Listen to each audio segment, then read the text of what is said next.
Raporo nshya ya Human Rights Watch iravuga ko imikorere y'ubucamanza mu Rwanda ishimangira umuco wo kutihanganira ababona ibintu ukundi muri leta ya Kigali. Ubusambanyi ndengakamere mu mujyi wa Kigali burakorerwa ku karubanda abategetsi babirebera. Mu mikino, umutoza Pep Guardiola yagaragaye ajya impaka zikomeye n'umuzamu wa Crystal Palace wamugoye cyane bigatuma Manchester City inganya. Amakuru ku buryo burambuye. Raporo nshya ya Human Rights Watch iravuga ko imikorere y'ubucamanza mu Rwanda ishimangira umuco wo kutihanganira ababona ibintu ukundi muri leta ya Kigali. Iyi raporo nshya ivuga ko ubucamanza mu Rwanda bukurikirana abatavuga rumwe n'ubutegetsi, abanyamakuru n'abatanga ibitekerezo byabo. Yorande Makoro uvugira leta ya Kigali avuga ko urwego rw'ubucamanza rushingiye ku mategeko y'u Rwanda n'ibisabwa n'akarere n'amahanga. Human Rights Watch yo igaragaza ko yakurikiranye imanza hagati yo mu mwaka wa 2020 kugeza mu mwaka wa 2021, ikaniga ku myanzuro y'inkiko ireba ingingo zatanzwe n'abashinjacyaha zashingiweho imyanzuro n'abacamanza. Inavuga kandi ko yaganiriye n'abatavuga rumwe n'ubutegetsi 11 hamwe n'abantu bashyira ibiganiro kuri YouTube. Iyi raporo ivuga ko yasanze izo manza zifite imvo za politike kandi zishimangira umuco wo kutihanganira ababona ibintu ukundi. Lewis Mujyi ukuriye Human Rights Watch muri Afurika yo hagati ati abakozi mu bucamanza mu Rwanda ntibafite ubwigenge bwo guhaguruka ngo barengere ubwisanzure bwo gutanga ibitekerezo bugendanye n'itegeko mpuzamahanga, bityo mu buryo bw'akarengane baciriye imanza banafunga abantu kubera ibitekerezo byabo. Yongeraho ati gukurikirana mu nkiko abanenga ubutegetsi ku byaha byo gushishikariza abantu kwivumbagatanya cyangwa kwanduza isura y'igihugu ni icyerekana ko ababona ibintu ukundi batihanganirwa mu Rwanda. Iyi raporo ya Human Rights Watch ikomoza ku manza z'abanyamakuru Dieudonné Niyonsenga uzwi nka Cyuma Hassan hamwe na Theoneste Nsengimana bacishaga inkuru kuri YouTube. Ubusambanyi bw'indengakamere mu mujyi wa Kigali burakorerwa ku karubanda abategetsi barebera. Muri Kigali aho ubuyobozi bushyiriyeho icyo bise car free zone mu mihanda imwe n'imwe, buri gihe mu mpera z'icyumweru biba biteye inkeke.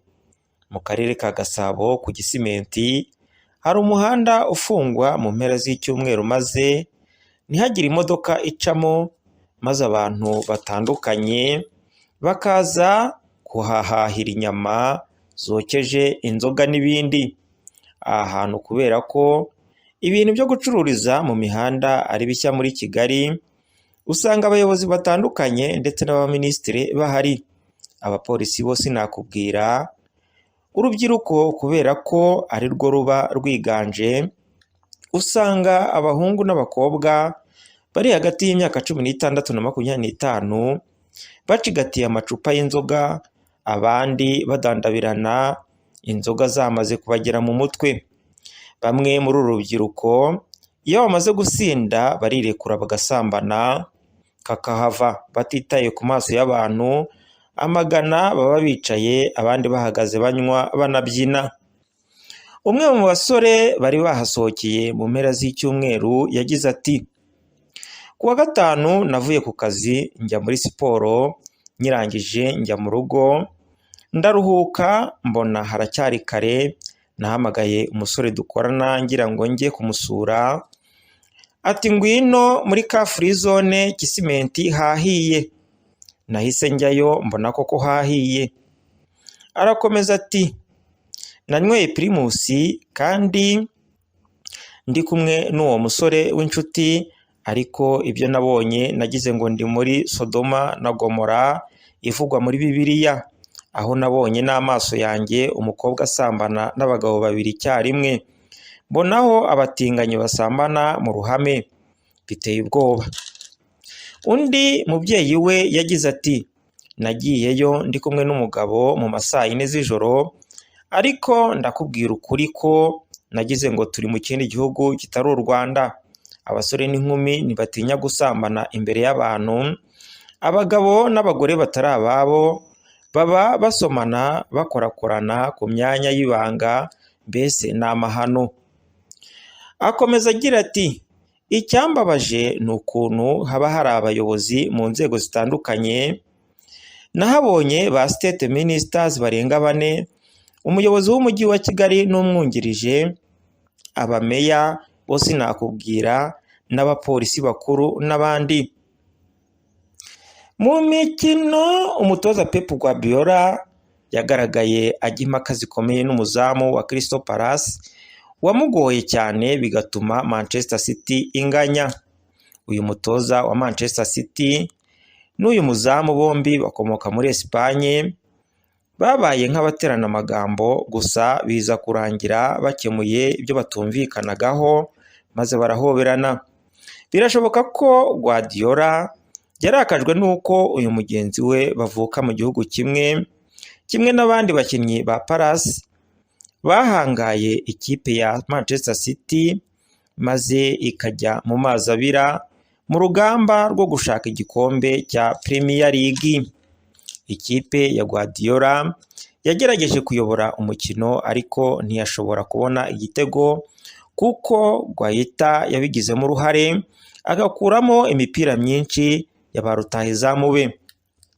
Uyu muzamu yakuyemo ibitego 4 byabazwe, birimo ishoti rikomeye rya Kevin De Bruyne mu gice cya mbere. Ikipe ya City yateye amashoti 2 yagaruwe n'igiti cy'izamu mu gice cya kabiri, mu gihe Bernardo Silva yagombaga kuba yatsinze igitego mu rubuga rw'amahina ariko ntibyakunda. Ubu Manchester City ifite amanota 70, mu gihe Liverpool iri kwirya isataburenge ifite 66 n'umukino itarakina uzayihuza na Arsenal. Nshuti mwari mukurikiye radiyo na televiziyo Ubwiyunge, naho amakuru yacu agarukiye. Reka tubibutse ingingo z'ingenzi zari ziyagize. Raporo nshya ya Human Rights Watch iravuga ko imikorere y'ubucamanza mu Rwanda ishimangira umuco wo kutihanganira ababona ibintu ukundi muri leta ya Kigali. Ubusambanyi ndengakamere mu mujyi wa Kigali burakorerwa ku karubanda, abategetsi barebera. Mu mikino, umutoza Pep Guardiola yagaragaye ajya impaka zikomeye n'umuzamu wa Crystal Palace wamugoye cyane bigatuma Manchester City inganya. Mwese abari bakurikiye amakuru kuri radio na televiziyo Ubwiyunge, turabashimiye. Mwari kumwe na Mugwaneza Rafiki, naho utaha.